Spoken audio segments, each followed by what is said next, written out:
Muito bem, meu aluno, minha aluna, aqui estamos para o Revisão Enem do curso Matemática FAE. Vamos passar pelas 7 áreas de competência do Enem, uma revisão ampla para te ficar com muita confiança para essa difícil e performática prova que é a prova do Enem de matemática, tá?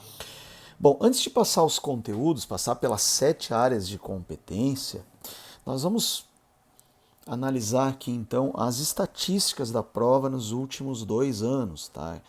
Que tem seguido um certo padrão assim de conteúdos, tá? Alguns padrões se repetem, não de forma plena, né? Mas de forma aproximada, tá? Bom, primeiro, qual é a área de competência que mais cai? Qual é o conteúdo que mais cai? Tá? São dois, ok? A área 2, que é a, a área da geometria, né? A área 2, que envolve cálculos de áreas, né? Que é a geometria plana, né? Cálculos de volumes, que é a geometria espacial, né? Então o estudante precisa saber as principais formas de área, lá trapézio, círculo, triângulo equilátero, hexágono regular, volume de cone, cilindro, prisma, pirâmide, esfera, né? E também envolve a trigonometria do triângulo retângulo, só catoa, seno, cosseno e tangente, tá? Essa área compreendeu o ano passado 22% das questões e em 2022 24%. Vejam, é quase um quarto da prova, é bastante coisa, meu aluno, minha aluna. Tá? Outra área muito densa na prova do Enem é a área 4, que envolve o quê? A nossa querida regra de 3, né? Razão e proporção. Vai ter regra de 3 no Enem? É muita regra de 3, claro.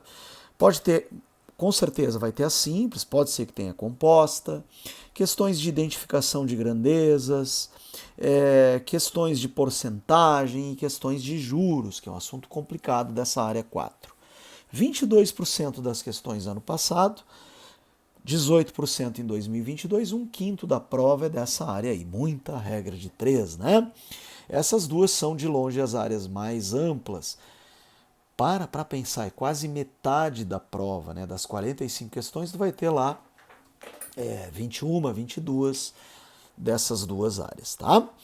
Bem, agora vamos às áreas nível 2, né? Que também são importantes. A área 1, que envolve conhecimentos numéricos, né? Problemas, situações, problemas envolvendo cálculos com números naturais, inteiros, racionais, reais, situações que envolvem cálculos de múltiplos, divisores, MMC, MDC, sequências, né? Especialmente PA e PG, mas também pode acontecer de ter PA escondida, e a difícil análise combinatória, tá? 16% das questões da prova costumam ser de área 1 ou com prevalência da área 1, tá? Porque as áreas interseccionam entre si, né? 16% ano passado, 18% em 2022, isso é bastante, tá? Então ali você vai ter lá 7, 8 questões de área 1, tá? Nós temos também a área 7. A área 7, que é a probabilidade e a estatística. Ano passado, 13% das questões. 2022, 16% das questões, né? Então, o cálculo de média, moda, mediana, né? A estatística que costuma ter questões bem acessíveis e a difícil probabilidade do Enem com aqueles textos enlouquecidos, né?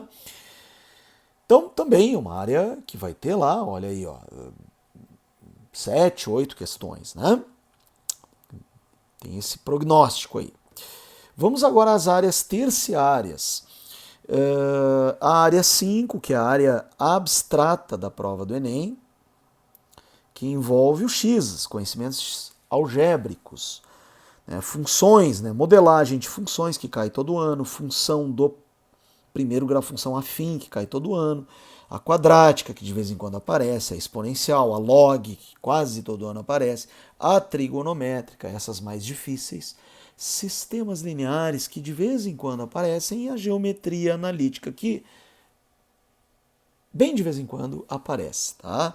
11% da prova do ano passado, 13% de 2022, ou seja, ali em torno de 5, 6 questões da área 5, a área abstrata, portanto uma área difícil da prova do Enem. E as áreas menores, né, as áreas nível 4 do Enem, que são a área 6, interpretação de gráficos e tabelas, o ano passado com 13%, e em 2022 apenas 4% da prova. Tá? E a área 3, que envolve conversão de unidades de medida, né? Envolve também escala, uma questãozinha o ano passado e 2 questõezinhas em torno disso o ano retrasado. Lembrando que essa área é uma das que mais intersecciona. Transformar a unidade de medida, por exemplo, é muito comum em questões de geometria, de área 2. Tá? Bem, além das estatísticas, vamos destacar aqui, vamos lembrar as características das questões fáceis e das questões difíceis. São características que são indicativos, vamos dizer assim, de questão fácil ou difícil. Porque para classificar como fácil e difícil não é um processo tão simples assim, tá? Bom, texto curto e claro é um indicativo interessante de questão fácil, tá? Por quê? Porque o nosso cérebro compreende de maneira mais rápida o que tem que ser feito. É um indicativo. Tá? Elementos visuais. O que são elementos visuais? É um gráfico, uma tabela, uma forma geométrica, um desenho. Esses elementos visuais costumam facilitar para a nossa mente, para o nosso cérebro. Porque o nosso cérebro capta de maneira mais rápida o que está acontecendo, né? E também de maneira mais organizada, quando tem, por exemplo, os dados todos numa tabela. Tá? Então, elementos visuais costumam auxiliar a nossa mente a organizar melhor o problema. Tá? Outra característica indicativa é o fato de ela não possuir abstrações, não possuir símbolos matemáticos. A linguagem pesada da matemática, o x, o seno de x, o cosseno de x, o módulo de x, o log de x. Tá? Então são indicativos importantes para classificar uma questão como fácil. Agora, difícil é justamente o contrário, minha aluna, meu aluno. É justamente o oposto, né? Texto longo. Mas não basta ser longo. Ele é longo e com muitas informações numéricas. Quando o texto tem muito número, né? Por exemplo, lembro da questão do pescador ano passado, que tinha 8, 9 informações numéricas. Por que isso tende a ser difícil? Porque até a nossa mente organizar tudo aquilo ali já leva um tempo. Quer dizer, primeiro demora para entender, depois demora para organizar e depois demora para executar, para fazer. Então esse processo é muito longo, eu diria que incompatível com o tempo de prova. Portanto, é uma questão que se tu abordar ela no início, dali a pouco tu está deixando de fazer 2, 3 mais fáceis lá, que levariam um tempo muito menor. Tá?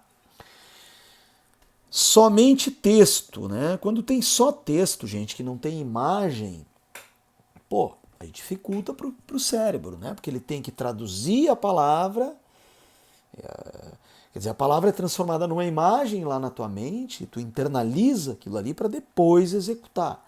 Então, é um dificultador o fato de ter só texto. Tá?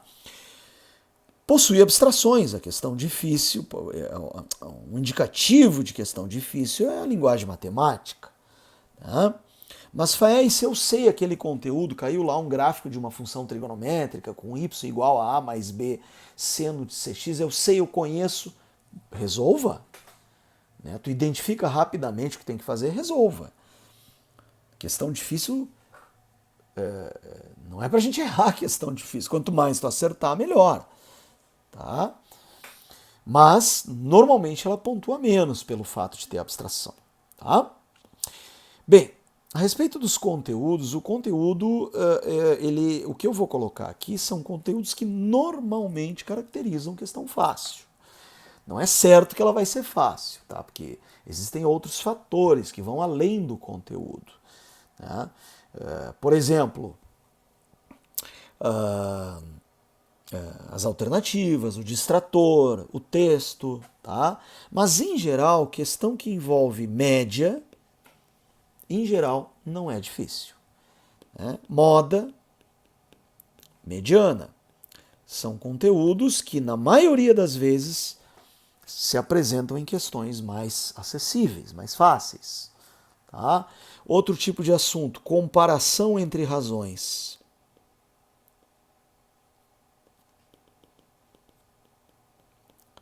Quando o Enem te proporciona lá, situação 1, 2, 3, 4, 5, qual é a maior razão? Aquelas questões que só tem que dividir e ver qual que é o maior ou qual que é o menor, em geral é um assunto mais tranquilo. Tá? Agora, se tiver que fazer muitos cálculos para ver qual que é maior, qual que é menor, bom, aí de repente não seja tão simples assim, tá?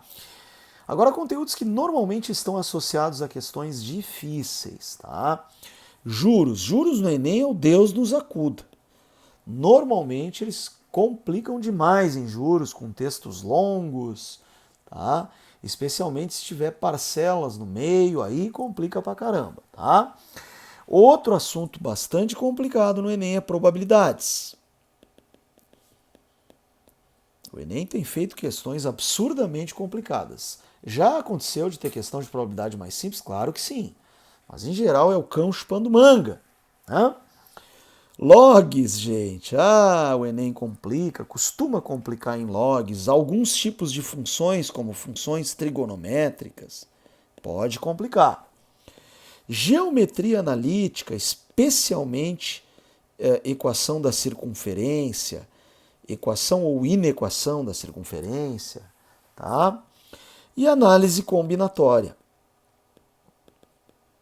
especialmente se nas alternativas tiver abstração, tiver fatorial. Então esses são indicativos de questões difíceis, tá bom, meu aluno, minha aluna? Muito bem, vamos falar um pouquinho agora para finalizar esse primeiro vídeo, né, introdutório do nosso revisão.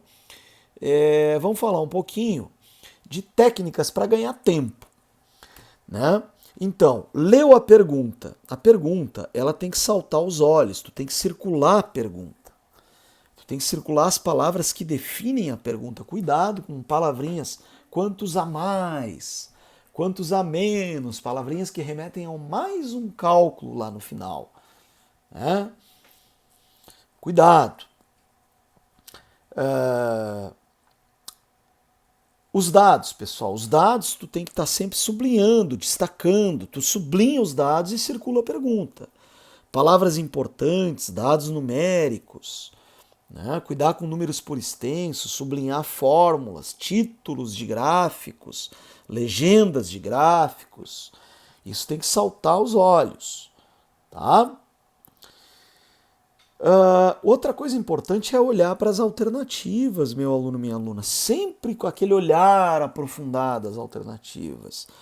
É muito comum o Enem ter coisa absurda nas alternativas, aí tu já elimina, tá? É muito comum ter coisa absurda nas alternativas, aí elimina e potencializa o teu acerto. Outro detalhe importante, gente, que funciona muito bem para a maioria das pessoas, fez a questão, já passa para o gabarito.